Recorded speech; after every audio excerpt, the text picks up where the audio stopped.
जरा एक ऐसी दुनिया की कल्पना कीजिए जहां आज जैसे देश और उनकी सीमाएं नहीं थीं, जहां अपना देश होने का मतलब ही कुछ और था। चलिए आज हम उस शक्तिशाली विचार यानी राष्ट्रवाद की कहानी में उतरते हैं, जिसने 19वीं सदी में यूरोप का नक्शा हमेशा हमेशा के लिए बदल कर रख दिया।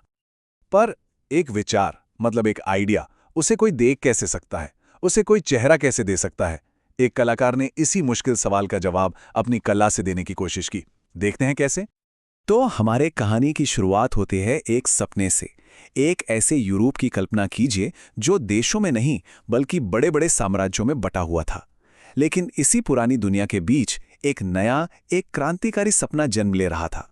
साल था 1848 और एक फ्रांसीसी कलाकार फ्रेडरिक सोरियो ने एक अनोखी दुनिया की तस्वीर बनाई। जरा देखिए कैसे अलग अलग देशों के लोग अपने अपने झंडों के साथ एक लंबी कतार में स्वतंत्रता की प्रतिमा की ओर बढ़ रहे हैं। और नीचे जमीन पर देखिए, राजाओं के टूटे हुए ताज बिखरे पड़े हैं। ये प्रतीक था एक नए युग का। तो ये जो सपना था, इसको हकीकत में बदलने वाली जो आग थी, उसका नाम था राष्ट्रवाद। ये एक बहुत ही सरल लेकिन जबरदस्त शक्तिशाली विचार था कि भाई जिन लोगों की भाषा, इतिहास और संस्कृति एक है, उनका अपना एक आज़ाद देश होना चाहिए, बस। अब ये बदलाव कितना बड़ा था, इसे ऐसे समझिए। एक तरफ थे पुराने साम्राज्य, जहां एक राजा के नीचे कई अलग अलग तरह के लोग रहते थे जिनकी आपस में कोई खास पहचान नहीं जुड़ती थी। और दूसरी तरफ था ये एकदम नया विचार राष्ट्र राज्य का, जहां लोगों को एक साझा पहचान, एक साझा इतिहास आपस में जोड़ता था। तो सवाल ये है कि ये विचार, ये आइडिया आखिर फैला कैसे? इसकी शुरुआत हुई एक छोटी सी चिंगारी से, जिसने धीरे धीरे पूरे यूरोप में आग लगा दी। और वो चिंगारी थी फ्रांसीसी क्रांति। फ्रांसीसी क्रांतिकारियों ने सिर्फ नारे नहीं लगाए, उन्होंने सच में एक राष्ट्र बनाने का काम किया। उन्होंने पितृभूमि और नागरिक जैसे नए विचार दिए। राजा के झंडे को हटाकर तिरंगा अपना लिया, पूरे देश के लिए एक जैसे कानून बनाए और फ्रेंच को एक आम भाषा बनाकर लोगों को आपस में जोड़ा। और फिर कहानी में आता है एक बहुत ही दिलचस्प मोड़, नेपोलियन। हाँ, ये सच है कि उसने फ्रांस में लोकतंत्र खत्म कर दिया, लेकिन जब उसकी सेनाएं पूरे यूरोप में फैलीं तो वो अनजाने में अपने साथ राष्ट्रवाद और एकता के यही क्रांतिकारी विचार भी ले गईं। अच्छा, तो नेपोलियन के जाने के बाद राष्ट्रवाद की ये जो लहर थी, वो दो रास्तों पर आगे बढ़ी। एक था क्रांति का रास्ता और दूसरा था संस्कृति का। कला और संस्कृति ने भी एक बहुत बड़ी भूमिका निभाई। कई विचारकों का मानना था कि किसी देश की असली आत्मा तो उसके लोकगीतों, उसकी कहानियों और उसके डांस में बसती है। इसी को उन्होंने फोक्सगाइस्ट कहा, मतलब लोगों की आत्मा। और दूसरा रास्ता था सड़कों पर संघर्ष का। 1830 और फिर 1848 में तो जैसे पूरे यूरोप में क्रांतियों की बाढ़ आ गई। फ्रांस से लेकर जर्मनी और इटली तक हर जगह लोग बदलाव की, अपने राष्ट्र की मांग कर रहे थे। 1848 में एक पल के लिए ऐसा लगा कि यह सपना सच होने वाला है। फ्रैंकफर्ट में एक संसद बुलाई गई ताकि लोगों की मर्जी से एक संयुक्त और आज़ाद जर्मनी बनाया जा सके।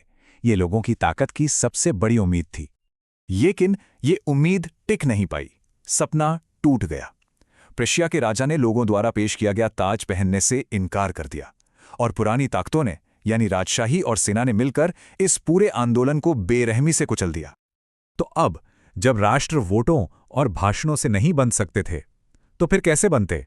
जवाब था ताकत से, युद्ध से, तलवार के दम पर। 1848 की इस नाकामी के बाद अब कहानी का रुख पूरी तरह बदल गया।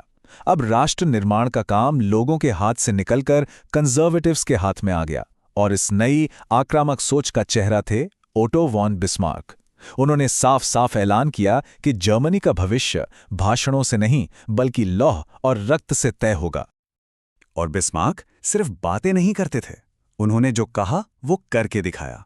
उन्होंने प्रशिया की ताकतवर सेना का इस्तेमाल किया और सिर्फ 7 साल के अंदर 3 बड़े युद्ध लड़े और जीते। डेनमार्क, ऑस्ट्रिया और फ्रांस सबको हराकर जर्मनी को एक कर दिया।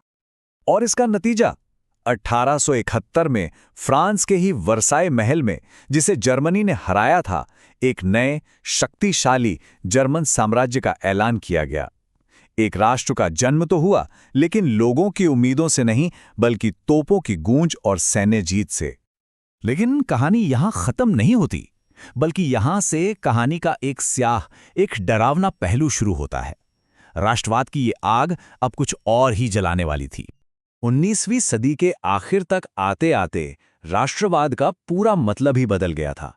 जो विचार कभी आज़ादी और एकता के लिए था, अब वो एक संकीर्ण विचारधारा बन गया।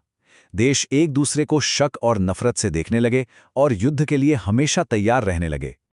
इसका सबसे खतरनाक उदाहरण हमें देखने को मिलता है बाल्कन क्षेत्र में। इसे यूरोप का बारूद का ढेर कहा जाने लगा, और इसकी वजह भी थी। यहां कई छोटे छोटे देश आज़ादी के लिए लड़ रहे थे, और यूरोप की बड़ी बड़ी ताकतें अपने फायदे के लिए इस आग में घी डाल रही थीं। माहौल इतना तनावपूर्ण था कि बस एक चिंगारी की देर थी। और आखिर में वही हुआ जिसका डर था। आज़ादी और एकता का वो सपना अब एक भयानक दुस्वप्न में बदल चुका था।